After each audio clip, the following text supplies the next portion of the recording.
Hey Joseph, thanks for joining me this afternoon. How you doing today? Really well, James. Thanks for having me on. Looking forward to the Yeah, conversation. Good way to wrap up the day. yeah, absolutely. I guess for simple introductions, where are you having this conversation from in the world today? That's why the internet's awesome. We can connect all over. And yeah, tell us a little bit about yourself. And I like to say, what's the story of Joseph? Ooh, that's always fun. That sounded biblical. That wasn't intended, but I feel like I need to speak very authoritatively now. I've been calling in from Kitchener, Waterloo in Canada. So love the fact that we could do this from anywhere. My story, I'm an engineer turned founder and sales leader. So I've had the good fortune to found a couple of software companies, scale, sold, did that a couple of times, and uh, always building the sales organization was the biggest tough part. And now we take these skills and help people go from other industries into tech through sales. So we'll teach bartenders, flight attendants, people who've been selling print media, how to sell technology, and we introduce them to tech companies. So yeah, I get to talk about sales and startups all day long, and I love it. okay, awesome, man. Talk to me about like how you first journeyed into sales. Obviously, software engineer background, but I like to say people didn't just start out fourth grade class, raise their hand, and say, "Listen, I wanna be in sales." Mm. Typically, there's some sort of journey that kind of put us here in this wonderful industry. Kind of like take me back to those early days. What kind of maybe forced you into sales, or how did you take that leap into this industry? Yeah, it's funny. I'm realizing as I look back with hindsight, in many ways, my early mentors, my mother was one of them, were very clever and manipulative. In that, all of my first entrepreneurial ventures were solopreneur work, like hey, desktop publishing, graphic design, kind of custom software, website publishing, and they were always pushing me like, hey. To be an entrepreneur, you got to talk to customers. You got to learn how to do your pitch, your introduction, all that. And all of the practice they pushed me towards, like Toastmasters, networking groups like BNI, the Chamber of Commerce, all Yeah, the stuff they were teaching me how to sell. And that was such a valuable skill. But it really came down to how do I find people that want to pay me to do the stuff I like doing? And yeah, it's a good way to get into it. absolutely. I think that's awesome that you were exposed to all of that early on. I mean, a lot of people just kind of say, "Hey, I need to make some sort of living, Mm-hmm. survival." Sales always takes a waiver on it. But the reason why I really love sales is you can go ahead and learn a thing or two about who you really are as a person. So we were talking right before we hit record here.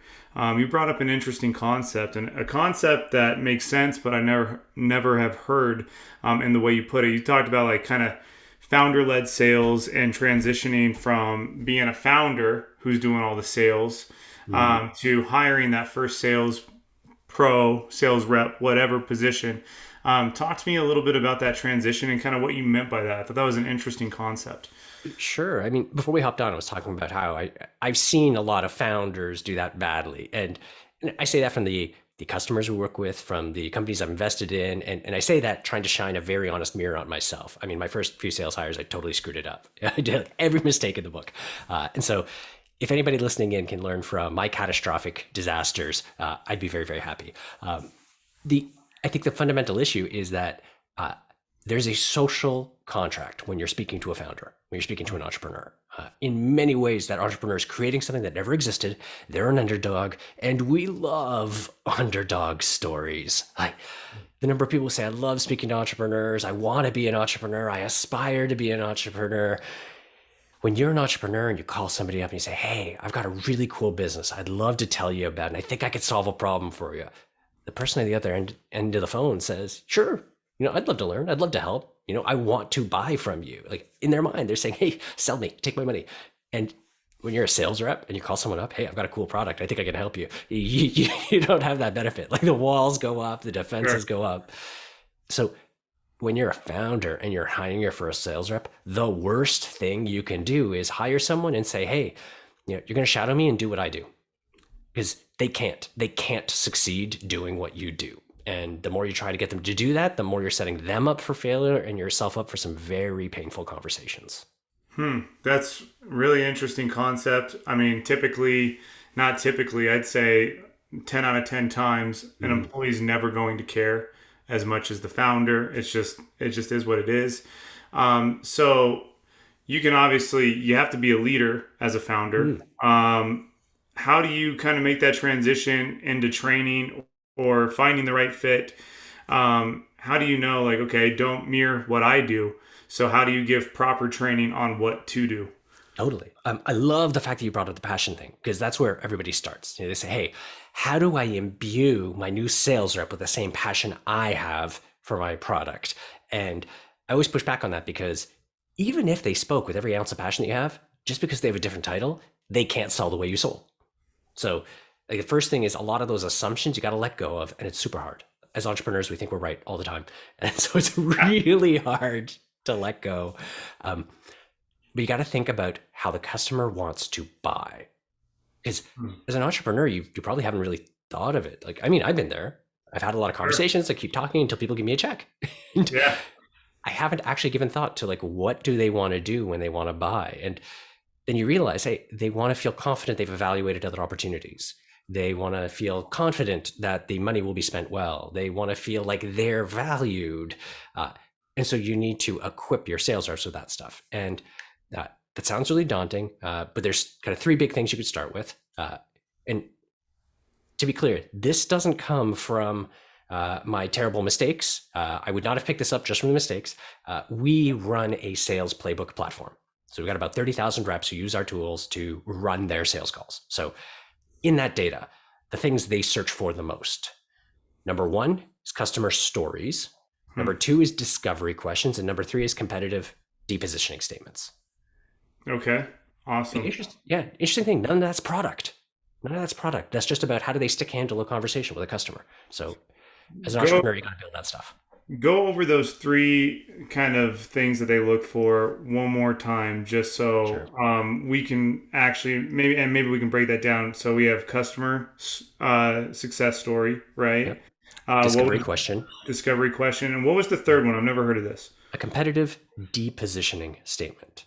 Uh, Talk to me what that is. yeah. So the interesting thing is like, people aren't actually typing in customer competitor depositioning statement. They're not Yeah. doing that. What they end up searching for is like a competitor's name.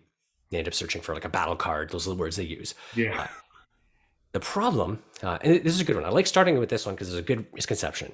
Everybody who's listening, I encourage you go Google competitive battle card, and you're going to get a template that looks like a placemat with a ton of data on it, and it's cool. It tells you everything about a competitor, but a sales rep will never memorize that.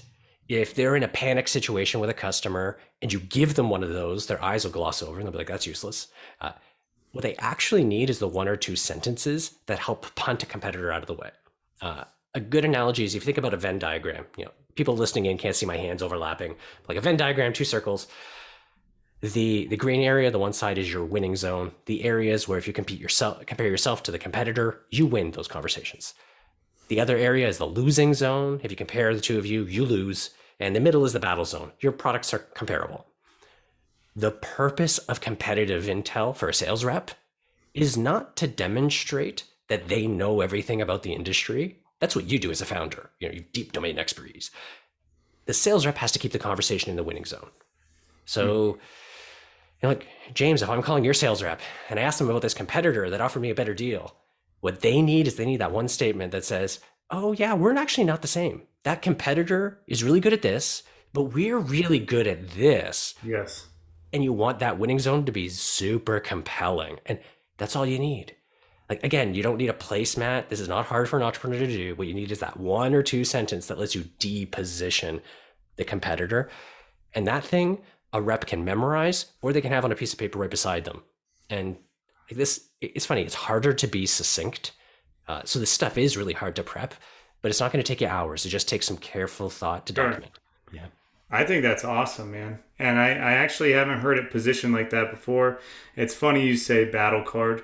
I remember our first agency we ever ran, we had, hey, we'll give you a competitive battle card. That's Yeah, exactly what that's we exactly it. that's exactly it. And now, years removed from trying to just create a product and value that you weren't really sure what that value was.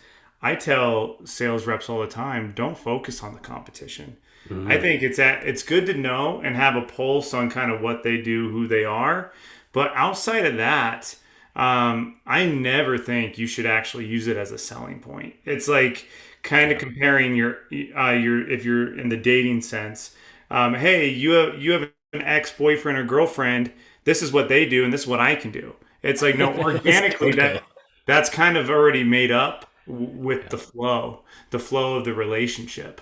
Organically, that should come out. Expertise will, be discovered throughout that process.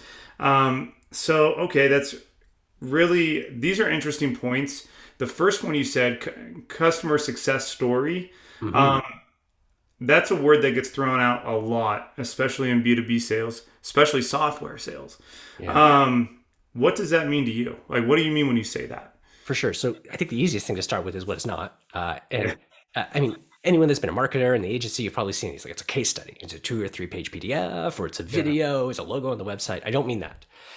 That stuff can serve a purpose. So I don't mean you don't need it. That can be really helpful for marketing and lead gen. What your sales rep needs is not a case study and is not a PDF. What they need is they need a way to tell a story about a customer that's genuine, that's real, that lets that prospect feel like you have solved their problems. Ideally for a customer just like them, but it's really about solving their problems. The second thing is when you tell that story, you need to make sure that your customer was the hero. So, a good example, let's say somebody's selling website software, it's like a competitor to WordPress, hypothetically. And the customer goes, well, hey, I'm taking a look at WordPress. I think I just want to use that. Who's bought your product? Why shouldn't I just use WordPress? And the best story is like, you told me like you felt hostage by your web developer. It's like one of our customers I was just chatting with had the same thing. And when she was using our software, she felt like she was suddenly free, unshackled, and she could make changes way faster. So yeah, if you want that same kind of freedom, we're a great solution for that. And that story is super short. It's like 1 or 2 sentences, but being able to get things that succinct is super powerful because it does 2 things. It tells the customer you have other customers you solve the problem with, so good credibility. Sure. It makes them look like the hero, and everybody wants to be the hero. And it saves you from having another conversation because the worst thing you could do is, Mm. oh, hey, I'll send you a case study. Okay, great. Now they can't make a decision until after that case study, and it all does is delay your process. And the reality is, if you have your stories, again, a couple of sentences, put them into one document, a Google Doc. You could use like a playbook. Like, I mean, the software we use is free software. It does that. A Notion document, anything, and you let them search. Like a mattress story or a website hostage story or anything like that. They just need the 1 or 2 sentences, and they can speak like an expert about your entire customer base. It's because it's relatable. We Totally. relate through stories, right? We engage through stories. So I think that's a good way to frame it and position it. I've always hated the sales pitches where you get on a demo call, it's a long PowerPoint presentation, and then half of that presentation is just data of a customer that saw great success. Technically, that's a Yeah. success story, but there's actually no context to the story. What pain does it uncover? I'm going to kind of take a left turn here. Sure. Doing my research on you, Joseph, was a lot of fun. Mainly because, and I mean that when I say that, I typically don't like dive in deep with my research with people I have on this show, and that might sound weird to some, but I like the conversation just to go without any preconceived notions. But for you, you have a ton of content on LinkedIn, and I did kind of go down the rabbit hole of a lot of the content you've posted in the past. I mean, I went all the way back to 2020 Oh, on some of wow. these posts. Yeah. Um, I got a general feel, and I'd like you to elaborate on this. And this is something where we don't talk enough on about on the show, but I think we need to talk more of as a sales community. I really picked up from your content that you've created and that you've shared with is like sales with a purpose, is how I would define it. And I'm just kind of curious when I say sales with a purpose, talk to me like, what does that mean to you? That's kind of the feel I got from your content. I was like, man, there's some purpose here. And he's relating it back to sales. And I think we need to do a better job as a sales community about selling with the purpose. So I guess when I say that very random question, what's that mean to you? Uh, I love the question. I confess, I haven't been asked that exact question before. So totally, it's like off the cuff answer, off the cuff question. I love it. Sure. Um, Sales with a purpose. When I think about the work we do as a company, and I think about the work our customers do, one of the things we stick really, really true to is that idea of figuring out as a rep, as an entrepreneur, what's your why? What's your core motivation? And then how do you find that and serve it in the work you do? Mm. And so selling really shouldn't be about, hey, I really like persuading people to buy stuff they don't like. That's not healthy for the ecosystem. That's not good for you as a human being, and it's not going to serve you long run. But if you can really find what helps you be fulfilled in your selling motion and in the product you're repping, that's really selling with a purpose. And uh, it's really fuzzy. So, you okay if I give you an example of what that Please. means to me? Yeah, Um, please. so again, our company, we help people who are not in sales get into tech sales roles. Uh, One of our customer stories that just hits me so much because it blows my mind that this is a thing. One of our customers, prior to us, his only role, 20 years, was a pastor.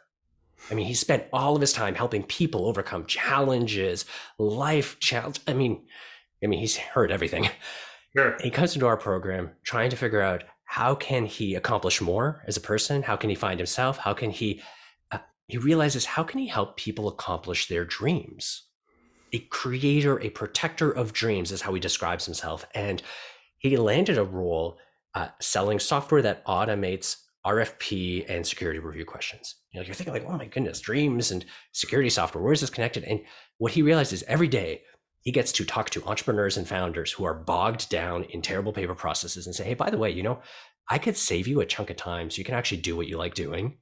Like, what, really? And he shows them. They got a magic button. The app actually has a button. It's like magic button. He's like, look, this will save you hours each day. Imagine what you can do with your team and your business when you get that back. And every day he gets to help entrepreneurs reignite their passion for their visions and their businesses. And so, yeah, it's no surprise that he was hired right away. He's crushing quota. He's nailing it because he's selling security software, but he's helping entrepreneurs realize their dreams every single day. And so that's sales with a purpose to me. No, I think that's really well put, especially for that question just kind of being out of the blue here. Um, Mm. I think when I don't care what type of sales you do, whether you're selling a car, whether you're selling software, or your enterprise commercial HVAC. And I've actually never had a car salesman on this show, but I've had all the other ones on this show, and it comes down to like happiness. Mm. Yeah, our at the end of the day, if I'm buying a software as a customer, I want to be happy. If I'm buying, security for my house, I want to be happy. If I'm buying whatever, you want it to be easy. You want to be happy, and like we buy convenience. So, I think knowing that purpose of your why, essentially, I think it's huge. I think it's huge. I also think the sales community can be a lot better about talking about how can we like give back to like people. Like sales, you don't have to have a degree to get in. No. Like we could be taking kids out the hood and teaching them sales skills. And I'm being totally serious when I say this. People think I'm crazy sometimes, but like we should be doing this as a sales community, taking waivers on like former felons and like getting these people in like articulate roles and actually using the social skills that they probably already have. So I think that's a really well put answer, and I think it's awesome. A pasture to tech sales, man. That's quite the transition. It's amazing. And I'm going to plus 100 to everything you said, because I mean, we do it every day. We're bringing in like former felons, we're bringing in, people who have no work experience, people who didn't make it through college. And the reality is anybody can sell. Yeah. You just need to have that foundation and the opportunity. And I think we can do more to give back and train the next generation of sales reps. So I love the fact that we're in the middle of it. Yeah. So actually, kind of, why don't you tell us like really what your company does, what you guys do? You mentioned like the pastor entered your program. Like, what does that mean? Give us some insight into it, because you do have such unique insight and just into the sales world with all this data. But talk to us really kind of about what you guys do. Totally. So kind of like the brass tacks, what we do, we have technical career training. So we talk about how you use sales software, how do you actually pitch, handle objections, how do you do discovery, prospecting, all that kind of stuff. But a large part of what we do is beyond a very intense training program. We have a lot of career services that get paired with that. So things like cleaning up your resume, interview practice, introducing you to companies, and so the part that's so powerful is we make all of that very accessible. So most of our members never pay any tuition until they land a full-time job. Mm. So they'll come in, go through the training program. On average, it's 17 days to land a new role. And only then do they actually pay back the tuition that they picked up. So it's very much kind of like a paying it forward thing. Yeah. And as a result, because our incentives are aligned, we want to give them the best training we can, get them the best job they can, and they're super dedicated to it as well. So it's a good win-win. That's awesome. How'd you kind of discover this niche? It's really interesting. The model, so the payment model it's nothing too new in a lot of technical roles. There's companies that have models like that. Yeah. So I'd say the model was more like take it from another group and apply it. In terms of the need, where we found it is, we were building sales software to power sales playbooks. And great, we had thousands of organizations using it. And the part that we found really interesting was that our best customers, so the ones who are happiest, who are buying the most software, who are growing the fastest, all of them were also spending a lot on training and struggling to hire enough people. And we're super confused by that. We're like, hey, you're growing, you're crushing quota, you're buying a lot of software from us. This is great. Why are you also saying training sucks, hiring sucks? And what we uncovered was just the huge, massive gap in modern sales. I talk about technology sales because it's often at the leading edge, and folks don't realize that software like SaaS is growing so fast that by 2030, we have a shortfall of 250,000 sales professionals. Like it's just this Wow. massive, and so everyone's trying to recruit from Salesforce and LinkedIn and Microsoft, and like the pie is only so big. Like we need more talent. Sure. By comparison, the industry has less than 50,000 right now. So you just can't. It's like moving deck chairs. Yeah. And that's what helped us realize we actually need to generate more talent. And so we tried running a free workshop. We're like, hey, we've got these training partners, we've got these businesses, maybe we could do some networking, run a training program. And we had 800 people apply to it.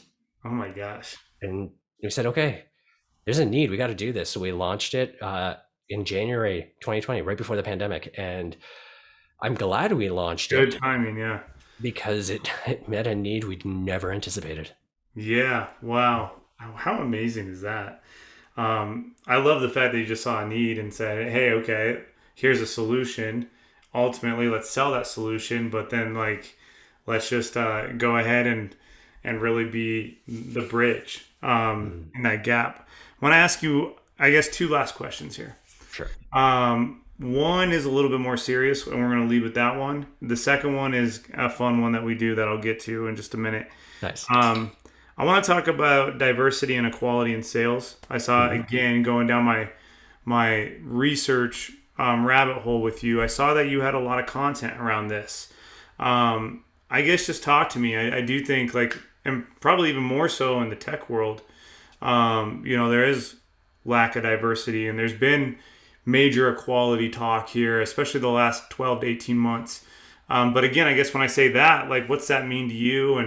And let's, I guess, talk diversity and equality when it comes to the sales industry. Sure. I'm going to start with something that feels off base, and I'm going to bring it back. So kind of follow me. A lot of this comes down to just good people practices.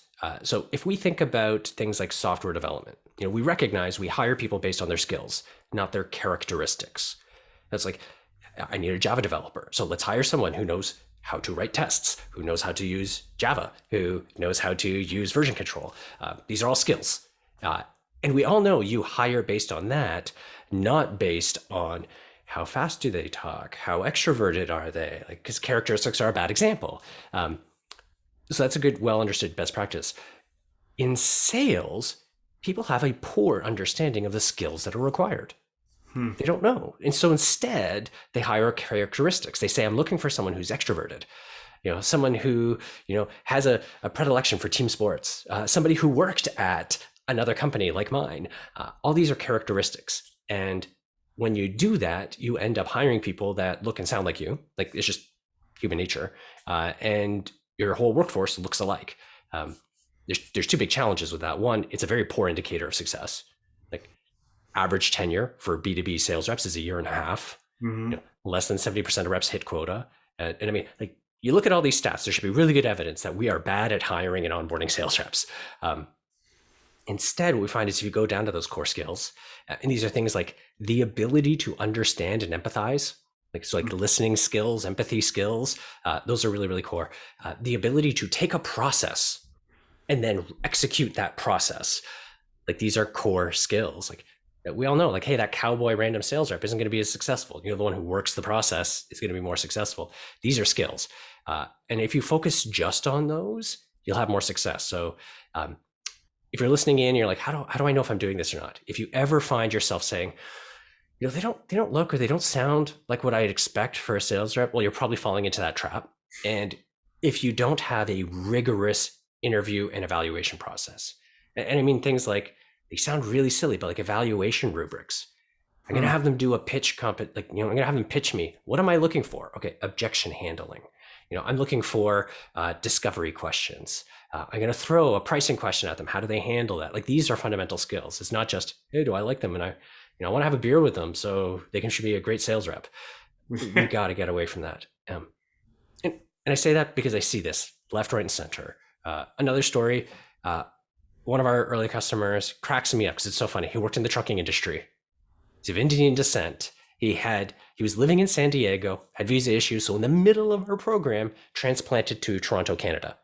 So he has no local work experience, no tech experience, no sales experience, but works on the skills, lands a role selling AI-powered market intelligence software. 350% of quota first month, so they double his quota. 250% of that new quota the month after, because it's about skills. Yeah, he sure as heck does not look or sound like their stereotypical assumption of a salesperson, because it's about the skills, not the characteristics. Sure. I think that's well put, man. It is about the skills, and we do have the tendency to hire people that look like us, talk like us. I always hear, well, they don't fit the part. Yeah. What's that mean? Doesn't fit the part. Well, I can't really tell you. Just something feels off. So I think that's well put, man. And I think you have a lot of great content about it. I'm gonna link your LinkedIn profile in the show notes here, and I hope everyone follows you. This next question, a little bit of a fun game we play here. I have two boxes, a white box and a black box. They're like 200 cards in each. And random questions. I've never read them before. So anything can be pulled out and asked, and anything's fair game. Do you want to pick from the black box or the white box? Let's go for the white box. You are the only second person on the show that's ever picked the white box. I was looking at this Zoom video here, and I'm like, you know what? I'm wearing white today, so I got to be on theme. That's purely the only reason. There you go. All right. Give us two things that we might not know about yourself. I think this will be pretty easy because we're just getting to know each other. There we go. Okay, here. Well, you said this is a fun game, so I'll give you a couple of fun ones. Cool. I am into producing, but am really terrible at electronic music. So I'm a really, really bad EDM producer. And at the end of high school, I studied circus arts. So like trapeze and acrobatics and stuff. Oh, So wow. there you go. Have you actually, did you perform? Only in the same way, like when kids go and they do gymnastics and they do like a fun little show at the end for the families. Yeah, only like that. So no real circus. No. Awesome, man. Well, Joseph, this has been very, very insightful. Where can people find you? Where can people learn more about your company? We'll link everything in the show notes. But seriously, man, a wealth of knowledge, and I appreciate your time. But where can people, if they want to learn more about you or the company, where can they find all that information? Thanks. I mean, I really appreciate your comments. Our website's Uvaro, UVARO.com. And I mean, if people want to learn more, we run all of these open events. So like slash events gets you there. But if people want to connect with me, I mean, I'm on most social as Joseph Fung, all one word, jam it together. If you hit me up on LinkedIn, Facebook, Instagram, I'm there.